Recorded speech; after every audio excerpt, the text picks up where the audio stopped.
here. Gratitude and Anthology is live. With over 50 different perspectives and stories on gratitude, this book captures what most books don't. The secret sauce is in the number of voices and stories where you'll be sure to find a personal connection to so many as I did. A really excellent book, David Freeman. Found exclusively on Amazon.com. Hi, I'm Chris Palmer, and welcome to Gratitude Space Radio, and we are live. And I want to welcome my good friend Steven. Hey, Not Steven. Steve, how you doing? Chris, I'm awesome. Thanks. And you're reminding me of my grandmother. There's only two people that call me Steven, my grandmother and mom at certain times. Okay, well, that was a play on words. I was saying Steve in, like coming in, and I didn't realize that. So it's like, oh, it's Steve. Yeah. But I'm in good company. Well, thank you, Christopher. Oh, there you go. Yeah, right. That's my mom and dad, right? If I was in trouble, it's Christopher. That's for the if they were serious, it would be Christopher. Yeah. Otherwise, it's Chris.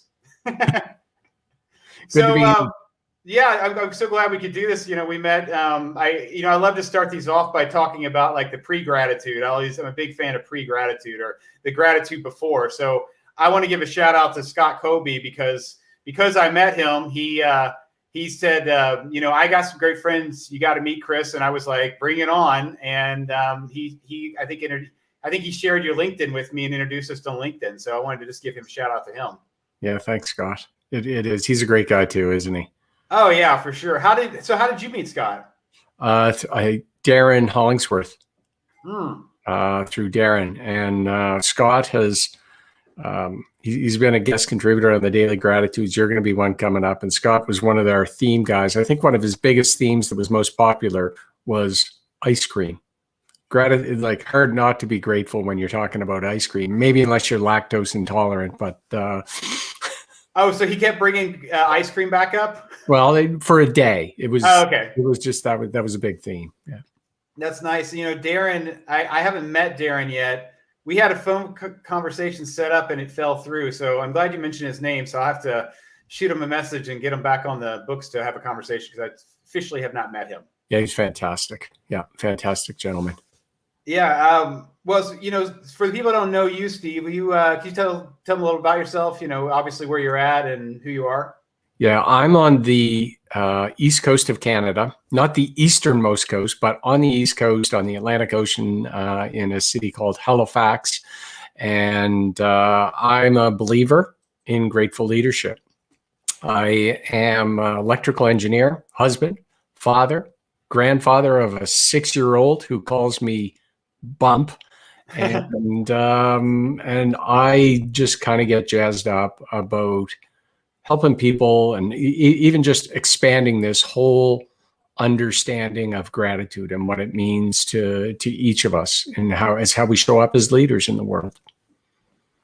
So, could you back up? I mean, obviously there's a little bit more of that story. Like what, was there a key factor or moment? Like, do you remember the moment you're like, oh, I want to just focus on gratitude? You know, like obviously you were doing stuff before them, and I'm sure there was a moment you realized like, oh, this is what I'm doing. Or I'm just curious about that story of maybe the encasement, who you were with or where you were. Yeah, it wasn't just in an instant. There were a number of moments, through a period of time.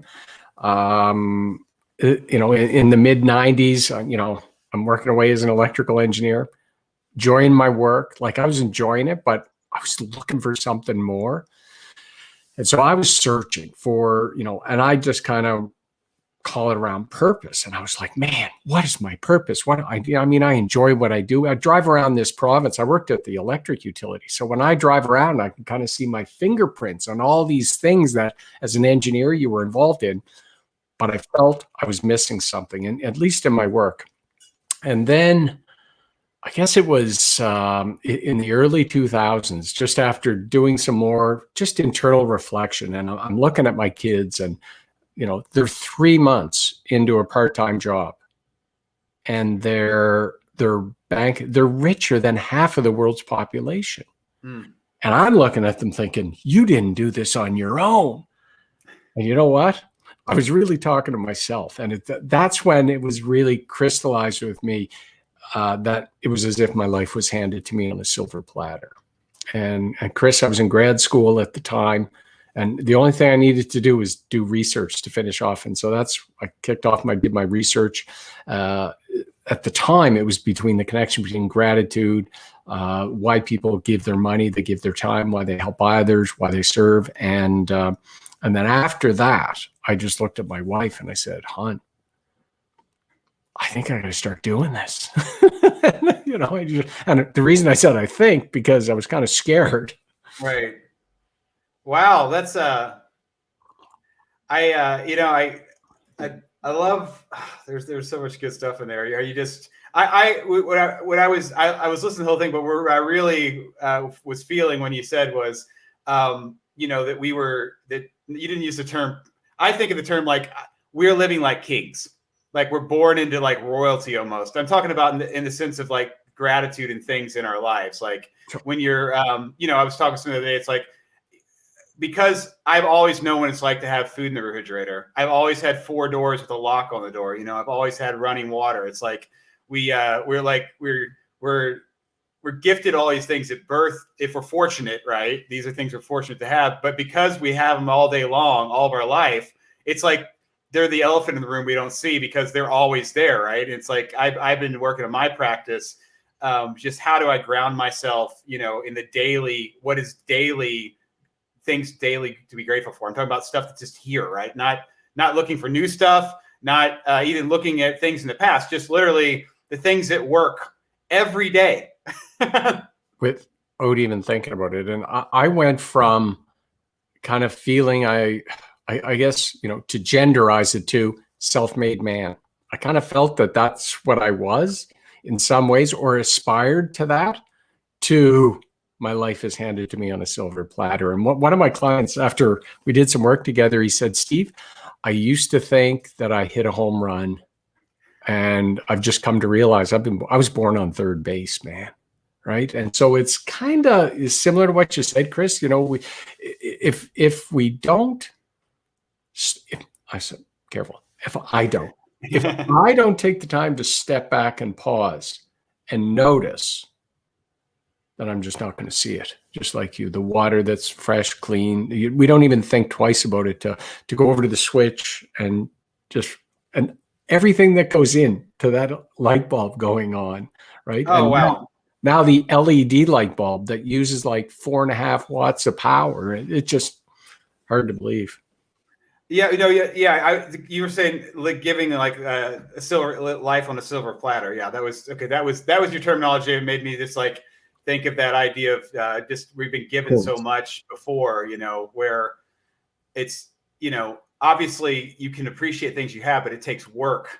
It takes work if you've been born in it. It takes intention. It takes intention, like you said. If you're going to take a moment, step back, and go, what's sitting in front of me? What am I grateful for? Because when you're sitting in the middle of it all the time, it becomes like background noise unless you decide to focus on it.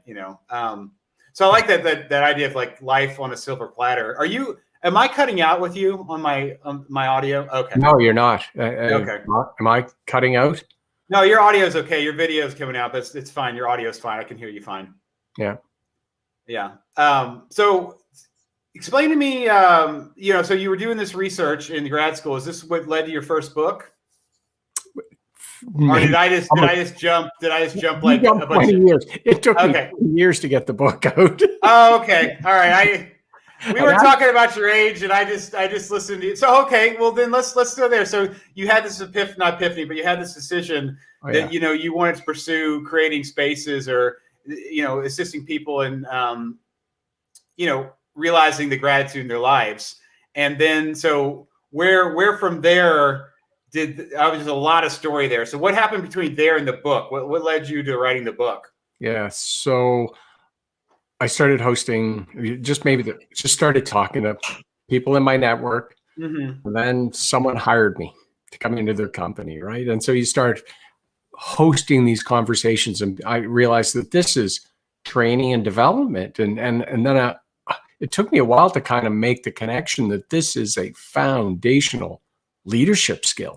that gratitude is, right? So probably 3 years into my business, because I was doing a fair amount of speaking as a proportion of everything that I was earning in this. And someone said, Steve, you want to write a book to establish yourself as a thought leader in this area. Doesn't matter, just get something out there. So I wrote a 30-page book, and I called it Myth Number 2. I think it's a great book. My kids look at it and they go, Dad, that's not a book. That's a booklet. And so that was my first book. And then I had always had a book. My speaker friends and colleagues, they had always written books. They said, you should write a book. It'll help you get more speaking. It'll help you with your business. It'll all these things. And I had it as a goal for a number of years, Chris. And then and then maybe 2 or 3 months into the year, I'd say, nope, this isn't the year to write it. This isn't the year to write it. And in 2018, in April, I said, this is the year to write it. And so I started in May, and it just felt that I don't know, it just felt like it was the time to do it. And I was glad that I did and took that time to write it and to step back. And when you immerse yourself in your topic, no matter what your topic is, whether it's gratitude or compassion or empathy or how to effectively manipulate spreadsheets and connect them together, whatever it is your topic, when you immerse yourself in it for that amount of time and force yourself to, and I say force, but the amount of new perspective and understanding about gratitude that I had, it really took it to took my understanding to another level as well too. When I was working on, I just want to step back and say, when you were talking about the time somebody told you need to write a book, like my mentor said that to me, 6 years ago. It was a very similar conversation. They're like, you need to do a book, that way you can get out there, you become a thought leader, what you're doing. But then I didn't, then life happened with me, and 5 years later, which was last fall, I got my book out. So I totally understand that the relevance of putting a book out, and then obviously having the right time to do it too. You gotta feel. I don't know. I don't know if there's any right time to do it. Right, you just have to start. You do. And if I was to go about it again, there's pages in there. I would change that. I would take that out and put that in. But I think no matter what you would write, you would do that not because it's wrong. Just as you grow as as a person, you make sense of things differently. And so you're in a different place. I know. And the reason I know this, because I'll read a book and I'm an underliner. And so when I reread it, if I decide that I'm going to reread that book, sometimes I'll go through and go, why didn't I underline this? And why did I underline that?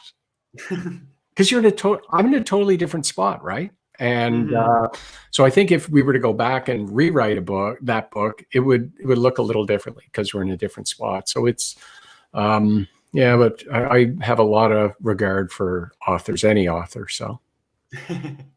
Well, I mean, it's a good timestamp of who you are, obviously, too, right? Just putting the words down and realizing, even if you feel differently, if without that marker, you wouldn't even know that you had grown, I guess, right? Or that your thoughts have progressed. So it's a beautiful thing to have. Yeah. So how did you end up getting your first speaking job? So you were doing this, and then explain to me, what were the elements? Who came to you, or did you meet somebody? How you were saying that you were doing this for a while, and then people just started saying, "Come speak to my people." Or so how did that happen? Who was part of that? My first client was I was finishing up my employment, and as part of it, I was able to negotiate. I said, "Look, as part of this, I want to go on this retreat, and I'd like you to pay for it." And my employer, who I was leaving, paid for it. So I'm on this retreat, and it started out, our instructions were silent retreat. You're not allowed to talk to anyone. And we were at this really neat oceanside resort that it's older, so the way the rooms were set up were kind of odd. So I didn't share a room with this other guy, but in order for him to get to his room, he had to walk through my bedroom, and in order for me to use the washroom, I had to walk through his bedroom. So we arrive at this retreat, and we can't say anything to each other, and over the course of a day and a half. And then the silence got lifted about 4 hours in. We got to know each other. And at that retreat is where I was really I wanted to talk about, and share with some others in terms of what at the time, what my vision was for the work I wanted to do. And this particular guy that I shared a room with, he said, "Steve, I need you to come in. You got to talk to my people." And I've been into a couple times to his organization. And then from there, he's just been such a huge supporter and proponent of me. And then from there, I've just kind of gone from there and realized, oh my goodness, this can work, right? That's beautiful. I love how you just were there and he's there, and then the magic, you just spoke, and then it just happened. It did. And, the first year that I was doing this work, I was working full time. But if you asked my wife, she would say, "Steve, you might be working full time, but it looks like you're getting paid part time," because I only earned about 25% of what I was making when I had left my job. That takes a lot of faith and a really good, strong woman to allow you, to be in a position to do that. So you got a lot of. She is think about it. Like, she totally supported me and has. We're in this together, because there's no way. Because you can imagine, it's like we're not financially free. We were not. We had kids in school.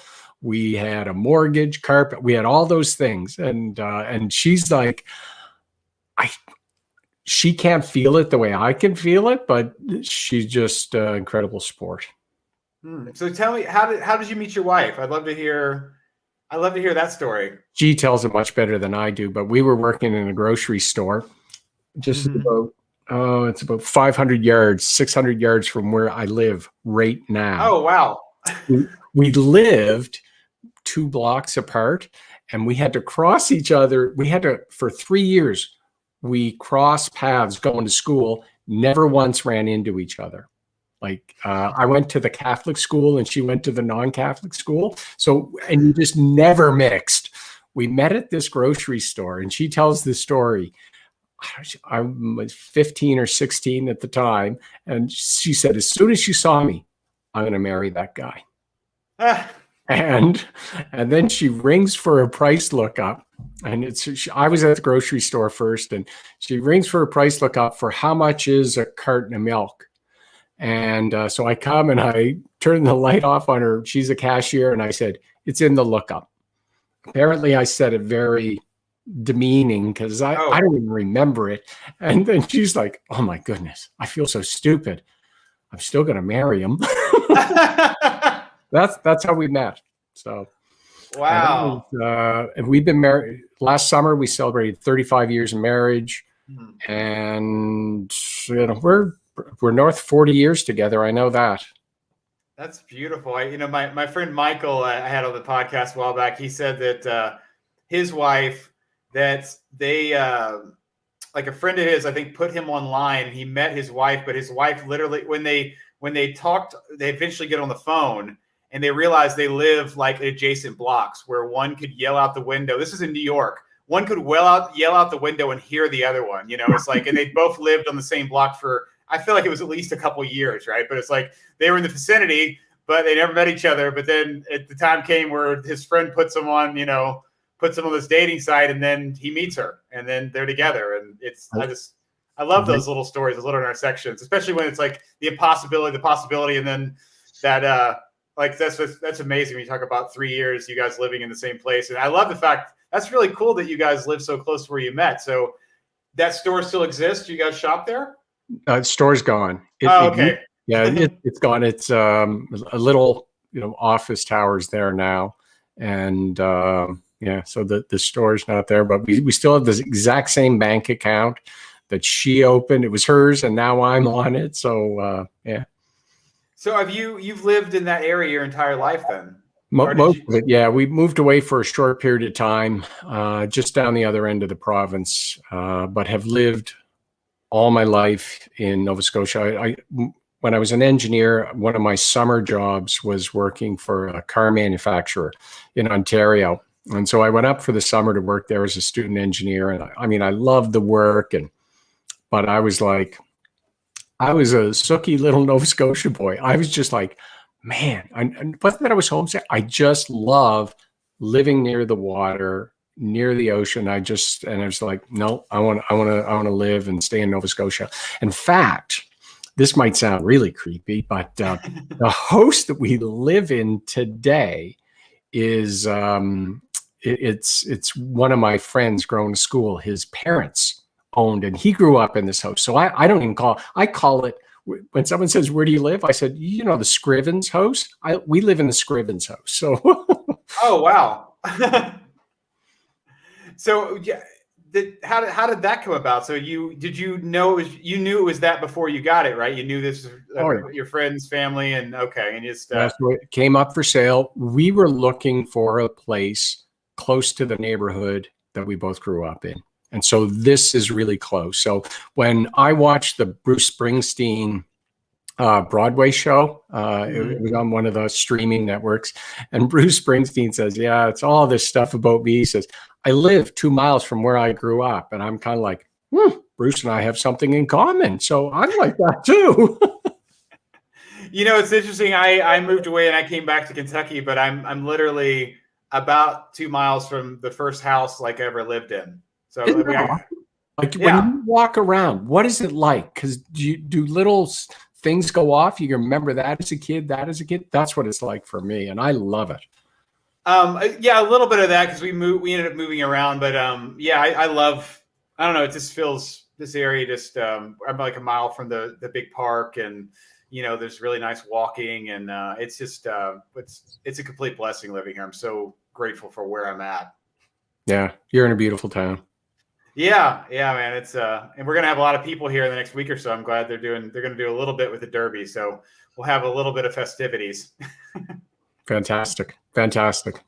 Yeah. Well, so moving forward with do you remember you want to help 1 billion happier people. You want to be a part of that's your mission statement. So I would love to dig a little more into that and where. The story behind that and where that's going and how you're reaching that goal. Yeah. Okay. Thanks, Chris. And I phrase it as my dream is 1 billion happier people. And it is my purpose or my mission, in terms of work. And, back in 2006, when I started the business, the mission or the vision really hasn't changed. How I've, explained it has changed. And so this latest iteration, it came to me towards the end of the book writing process, and it's towards the end of the book. I don't tell the story in the book, but I was at a conference it was in Toronto, and the opening keynote speaker was Peter Diamandis. I know who he is. Right? Yeah. So they introduce him. PhD in astrophysics from Harvard, MD from Harvard. He's running Singularity University. They're doing these $10 million X prizes. Like the current X prize was the first team to extract, I think it was 2,000 liters of water from the atmosphere per day for less than 10 cents a liter. If you did that, $10 million. They introduce him. I'm thinking, I'm not even worthy to be in this room. Anyhow, he does his talk. It was great. And at the end, someone asks him a question. They said, this guy says, Peter, let me ask you this. How do you decide what you're going to get involved in, what you invest your time, your money, your energy in? And he looks at him, he says, first thing I do, I ask one question.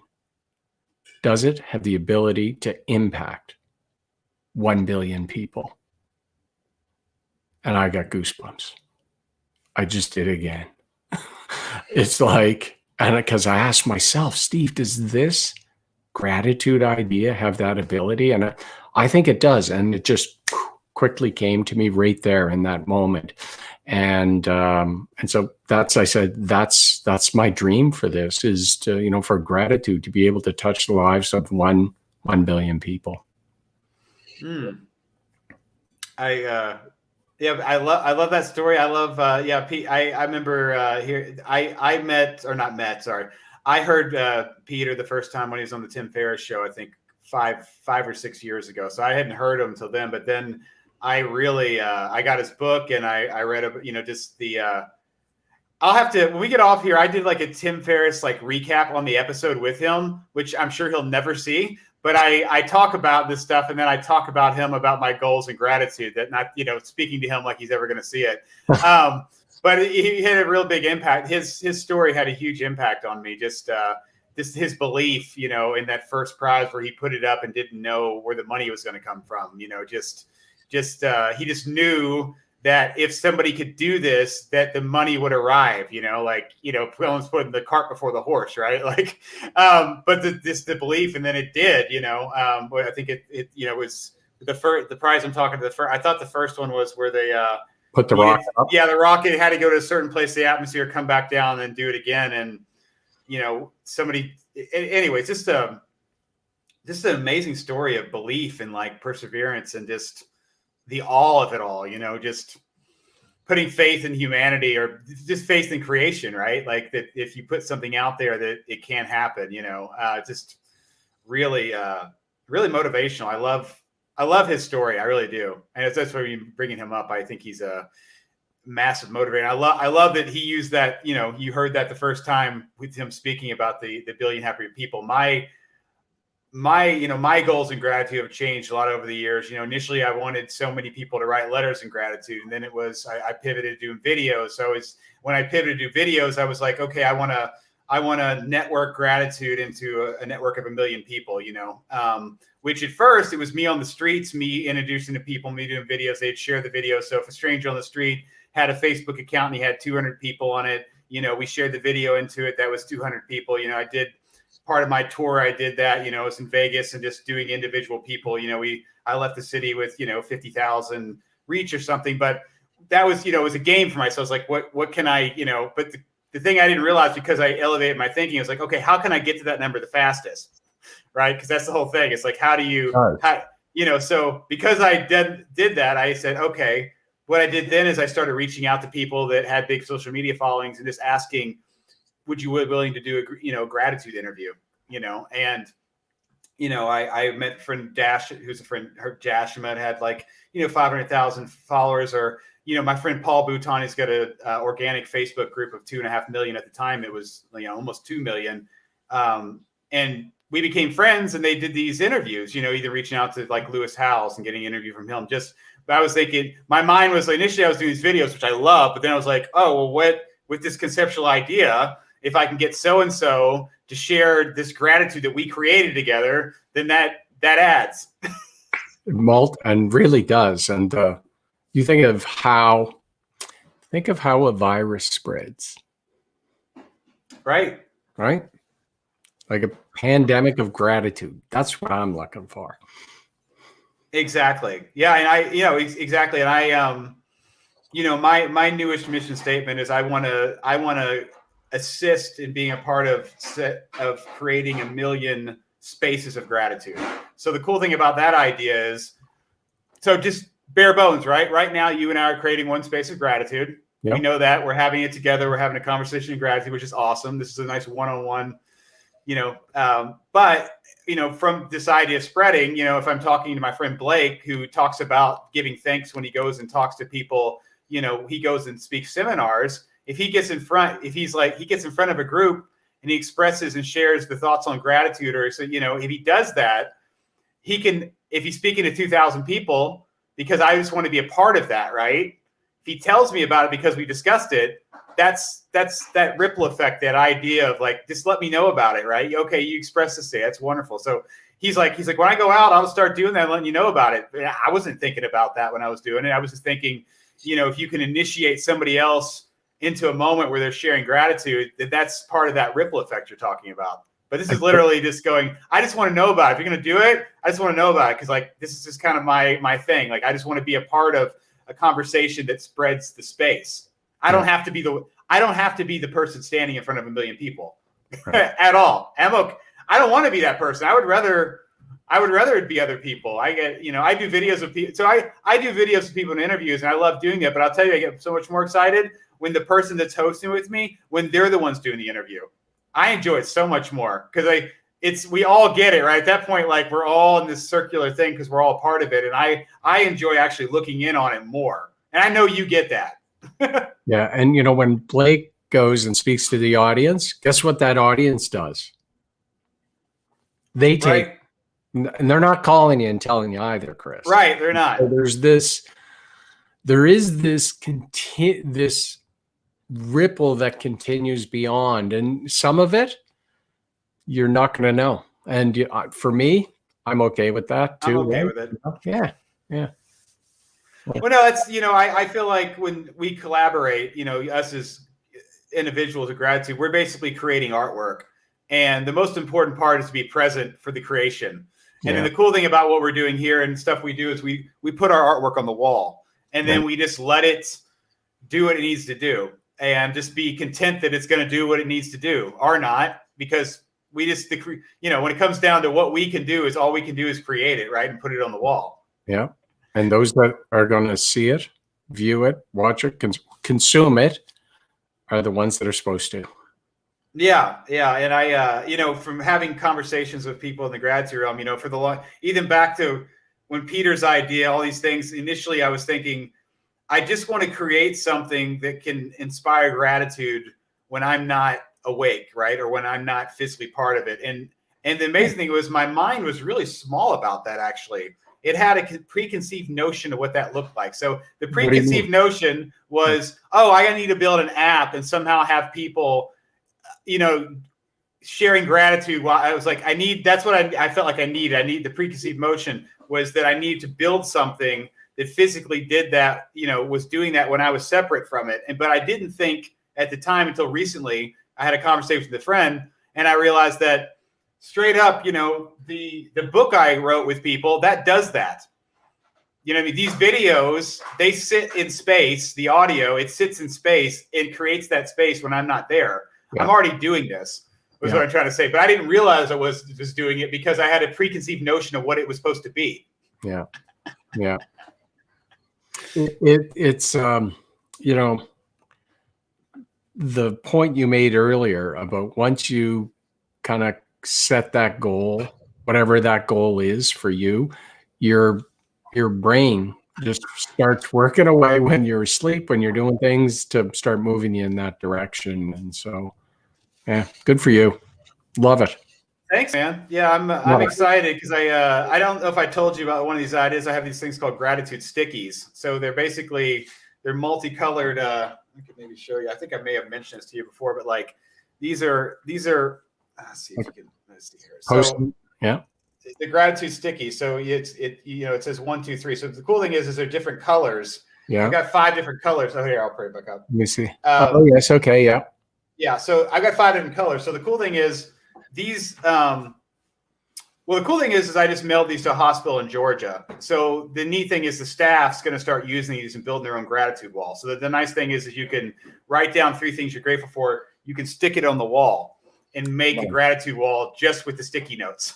And the cool thing is, because I finally got these printed, is I'm doing these here too. But what I'm getting around to doing, so it becomes a colorful wall. If somebody as an individual, and I've mailed these to people too, you get a pack of 25, you can just build your gratitude wall. You know what I mean? Like you could just, and the great thing about that is it's visual then, right? Not only, you don't have to necessarily read it, but if you see it, it can trigger, and you can walk up and you can read. So there's a whole thing of it. It's not tucked away. It's somewhere you can see it. But speaking to what we were saying about expanding that idea, I send 300 of these stickies to the hospital. That's 300 possibilities of spaces for gratitude to exist. And then we obviously know what that can do. The same thing with, that it's just the idea again of creating the space, right? I know that I can't make somebody grateful, and I'm completely cool with that. But all I can do is create the space. I just want to create the space for it to happen. So again, that mathematically, it's like, you send 300 of these out, it's 300 possibilities, right? And that's just the spark, right? That's a ripple. That's not the potential of a wave, right? You don't know where it's going to go, or if it's initiating somebody to write a gratitude postcard, it's like they sit places and they allow the space to occur without you being there. And it's exciting, man. And the cool thing about the stickies, though, really cool thing is when this wall gets built, I'm going to get pictures of this wall. You know what I mean? Like when people do this in their homes, they're going to take pictures of it. And it's just, there it is, right? You're seeing this gratitude art, which obviously will make more people have this, they're going to want to be a part of it. Yeah, it's teaching something and reinforcing something that is so innate to our humanity. I believe it is. And it's one of those things that, at least in the workplace, it's the place we're least likely to do it, right? And I think there's any number of reasons for that. But, creating that space, as you're talking about, Chris, is just so important. And if you create it outside of work, you're still going to carry it to work, right? What you develop there becomes part of you that you're going to take into your work, and it's going to have an impact everywhere that someone goes. Yeah, I completely. That's the great thing about gratitude tools or things you can take home. It's like with stuff like this. It's when I talk to the staff. Explain to them. It's like if you don't want to write one, that's fine. It's like it's completely fine. You don't need to write one. Or if you're not comfortable putting it on the wall, right, take it home. Or if you're not comfortable either one of those, just walk up and read a few things. To see what your coworkers are grateful for. It's just like you don't have the participation level is completely on the individual, but as you know, the easier access, the more tangible and easier it is to get to that idea of doing something, the easier we can make it for individuals, the easier they're going to do it. The more possible it is to become a habit. So, that's key. Yeah. So, if they can start at work, that's great. And who knows where that's going to go. And I just get excited because you just, again, like you said, you never know what's going to happen and who's going to pop up and who you're going to meet just because, just happenstance. The only reason I'm talking to the hospital in Savannah is because a friend of mine who I hadn't worked with the last year because of the pandemic bought my book and then sent it to her daughter. And her daughter's the one that's part of this hospital, right? So you think about, again, we talked about what is it going to do, right? We just put it on the wall. Well, this is what it's done and what it's doing, right? Like this is a continuation of putting the artwork on the wall, putting the gratitude artwork on the wall and seeing what happens. Yeah, it is. And that whole idea, though, I want to come back to it again. That you said about creating spaces for it is it's a really important idea, for folks to be able to, I think, embrace in our own lives. Like where in my day, where in your day do you create space for just yourself, for your own personal gratitude, to be able to reflect and understand? For me, that was the shift going from self-made to a silver platter, or for your family or your team or your friends or whatever that is. Like how are you creating those spaces? Because if we want it to happen in our lives, it's up to us, isn't it? Right. Yeah. Right. Yeah. That's what, I'm so grateful that gratitude's a choice, as soon as people realize it's something you get to make a decision, I love the book Atomic Habits. I love how he talks about, habits. He's like, every day we're voting. Everything we do is a vote, and I was even talking with my friend the other day about depression, and like when you're in a depressive state, basically every day the vote is like on the black box. The vote is you're running the same program, day in and day out. And what's amazing thing about gratitude is when you start if you just list one thing you're grateful for in a day, that's one vote towards something that's going to bring you joy, something that's not the black box. Actually, it's like it's one or the other. And I was speaking before the episode about Hector Garcia when I asked him what gratitude meant to him. That he's the author I was talking about. He said something so beautiful because I could tell that he was thinking about it, right? It was a very it was just coming to him. And he said, I think gratitude is it's like when I'm just focused on this one thing that's so negative that I'm so upset about, but the moment I realize there are 99 things that are going right for me, He's like, that moment that I think of this, and I had this image in my head, right? I had this image of like seeing the back of someone's head where gratitude is this. It's where you're focusing on this one thing that's negative, and you decide to just tilt your head to the right and realize that, you know, focus on the 99 things that are going right for you. You know, it's just a powerful thing, you know, that redirection. That's our choice. Back again, right? It's like, I think I just want to let people, so I don't feel like a lot of people know it's a choice. You know what I mean? Like, it's like taking, you know, going from victimhood to heroism almost, right? Like, you know, it's the responsibility, but gratitude is a choice. You know, it's like what you focus on is a choice. We get to wake up and decide our intention, right? Like you said, creating spaces of gratitude. If you decide daily you're going to create a space of gratitude, that's intention. Yeah. And, you know, just one other thing around that, it is a choice. It's not always an easy choice, though, is right. it? And who am I to say that you should be grateful? I can't tell anyone to be grateful. And if someone can't find gratitude in their circumstances, I am going to try to be at the back of the judgment line.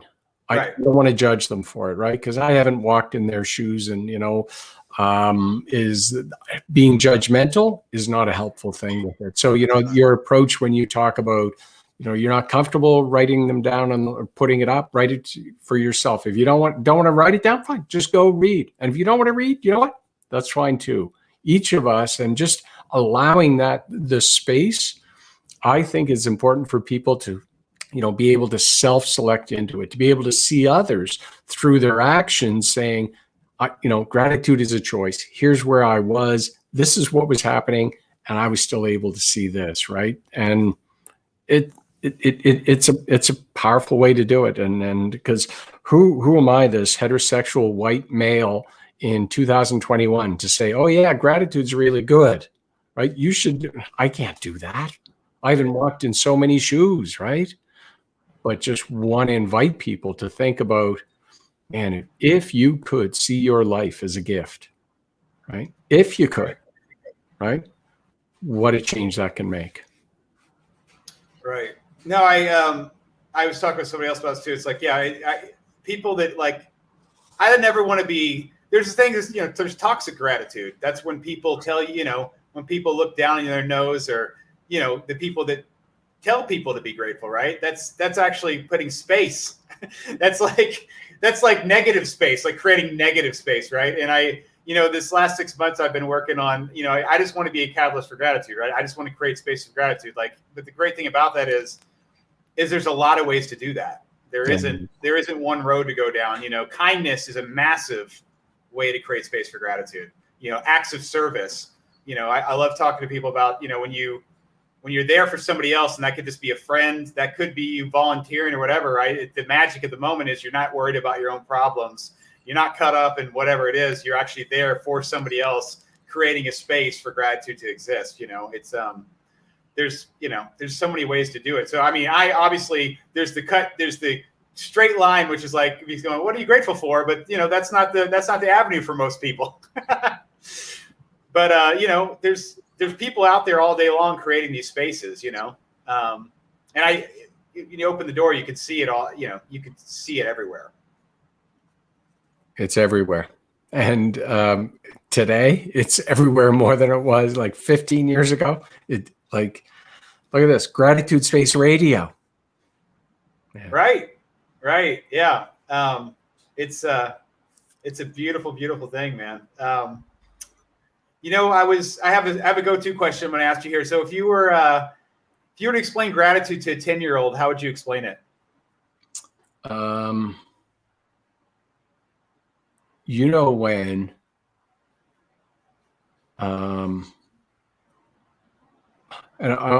you know when mom or dad, they give you a hug at night and they put you to bed, and you just feel really good because you know they care for you. That feeling that you have, that's gratitude. You know, I would, you know, that is just like that. That's beautiful. You just tapped into an emotion. You explained I was talking to a friend yesterday, and he was expressing to me how grateful he is for his mom, and he said why, right? He went in these beautiful things, and he was so, you know what I mean? You could tell he was feeling it, right? And that's exactly what you made that the same thing. Like when you get that hug from somebody that loves you, right? And you know they care about you. That feeling that feeling you're getting, that's gratitude. Yeah. It's appreciation for the person in front of you. I love that. I love asking that question because I get different answers all the time. They're always really beautiful. Yeah, good question. Well, I'll roll one more out to you. This is kind of a gratitude. It's a kind of a thought experiment. So this is the thing. I'm going to ask you a question. I just want you to say one name, and then I'm going to ask you the question a couple more times. I just want you to answer with one name. Okay. It's a different name each time, but I'm just saying I don't need an explanation. I don't need you know what I mean? Okay. So in this moment, when I say someone in your life you're grateful for, who comes to mind? Linda. Okay, let's go again. I say, who in your life you're grateful for? Who comes to mind? Max. Let's go again. Who in your life you're grateful for? Who comes to mind? Dad. And one more time. Who in your life you're grateful for? Who comes to mind? Steph. Okay, so I went 4 levels there. Tell me about Steph.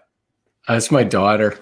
She's just this joy. When she was in high school, you'd go to the high school to pick her up. And when I was in high school, we didn't get picked up at high school. Right. See you across, walk into the gymnasium to get her. She's with all her friends.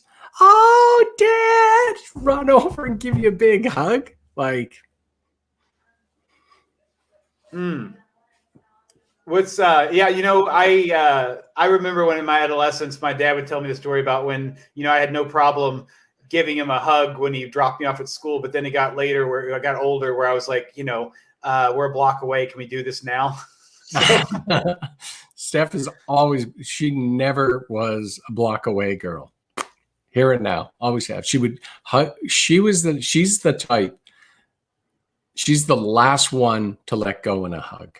I love these she's not a block away girl. She's these sentences are beautiful. I love, what a great description of a human being. That girl's like, she's like the person, she's always the last person to let go of the hug. That's what a beautiful statement.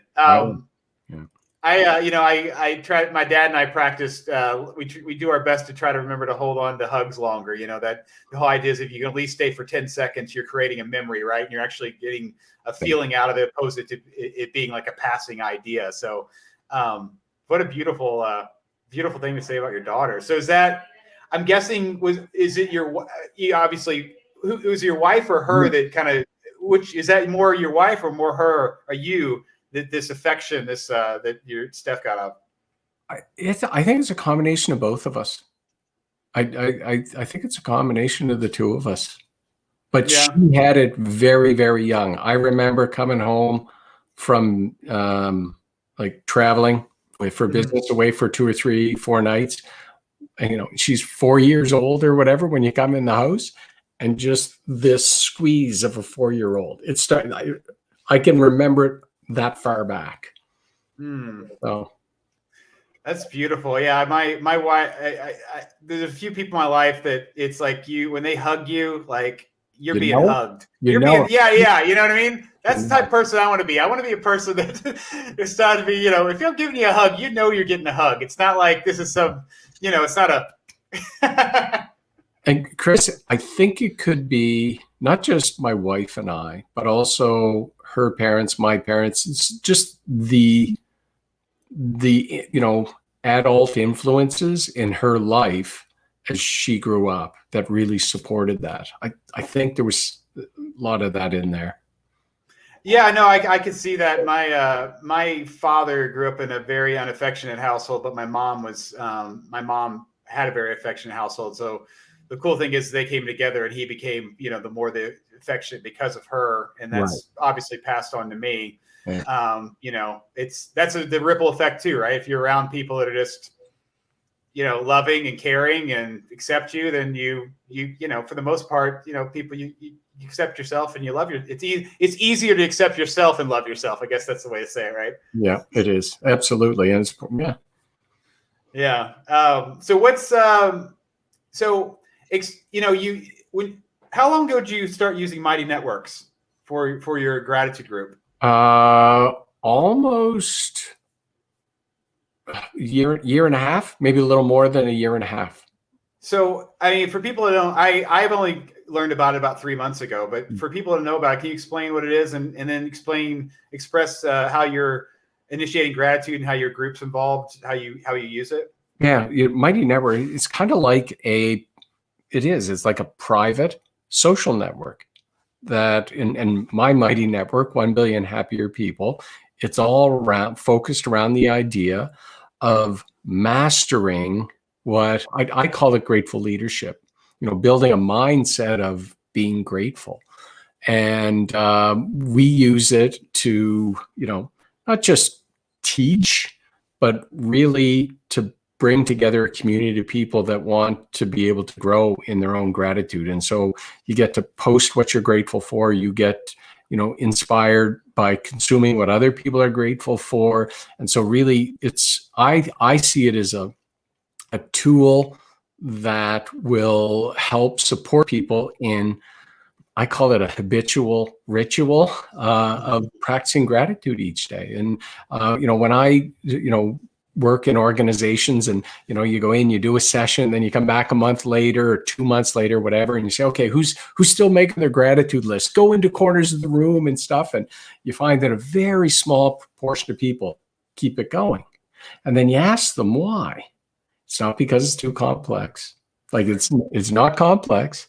It's just, I forgot, got busy. So I use the analogy, where was your toothbrush this morning? Right next to the sink, right? That idea that you said, we want to make it as easy as possible. So we'll give you a trigger and notification, right? That when here's your reminder to practice your habitual ritual. This is the trigger for you. Like when you go in the morning, you see your toothbrush, I got to brush my teeth, right? And so the Mighty Network is really designed to do that. And we're continuing and will continue to evolve it, Chris, to help meet folks' needs. So when you initially got on there, did you already have your daily gratitudes? And did you already start, were you off the bat basically bringing people in like you are now? Or was that something that came after?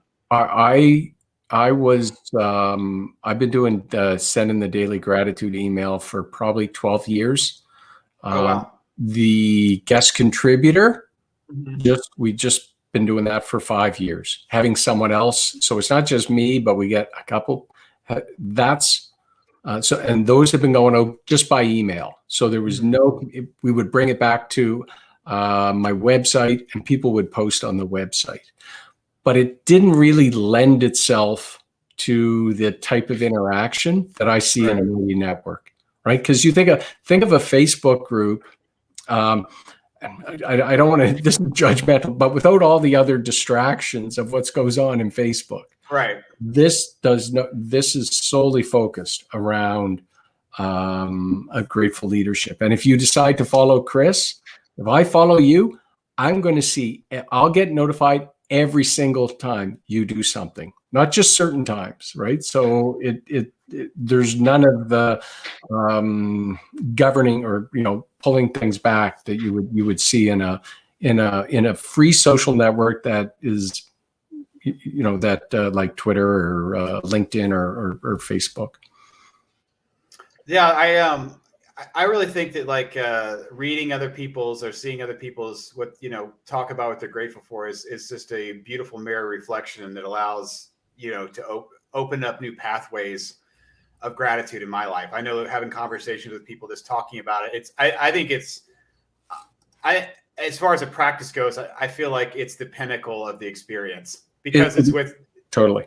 Yeah. It is the game changer. And it was about 8 years ago I tripped into it when I signed up for someone else's gratitude blog. And I was like, oh my goodness, this is a game changer. It really is. And you don't necessarily, I call it the number 2 habit, consuming other people's gratitudes.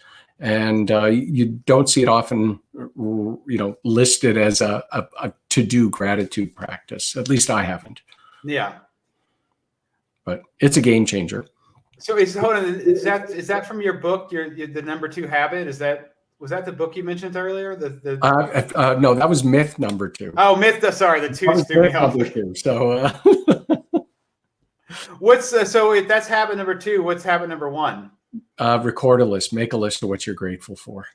Okay. So making the list, and then consuming others. Because how do you keep it fresh?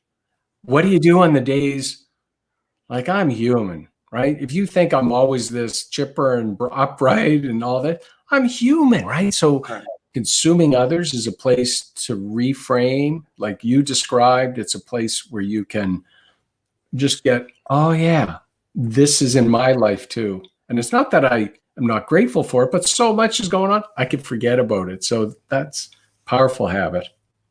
For sure, and because I get to have these conversations with people all the time, even yesterday when the lady was saying, I'm so grateful that I can just sit at night and watch the X-Files with my daughters. Like, this is what we do every night. And I was thinking, how cool is that? She's like, yeah, every day I'm just waiting in the evening. We're going to get all in bed and we're going to watch the X-Files together and just be together. And I was thinking, it reminds me of all the time, when I was younger, I was even talking to my dad yesterday. I was like, when I was younger, I really didn't appreciate the time we spent, but now I do, it's like when we get to spend time together, if it's working on a condo or having dinner or just, sitting, like that's the gold again, right? That's the best. That's as good as it gets. It's a big sigh. Really is. Right. Yeah. Yeah. No, go ahead. No, it's a sigh of, not a sigh of frustration, but it's a sigh of fulfillment, right? And fullness. Yeah. I mean, just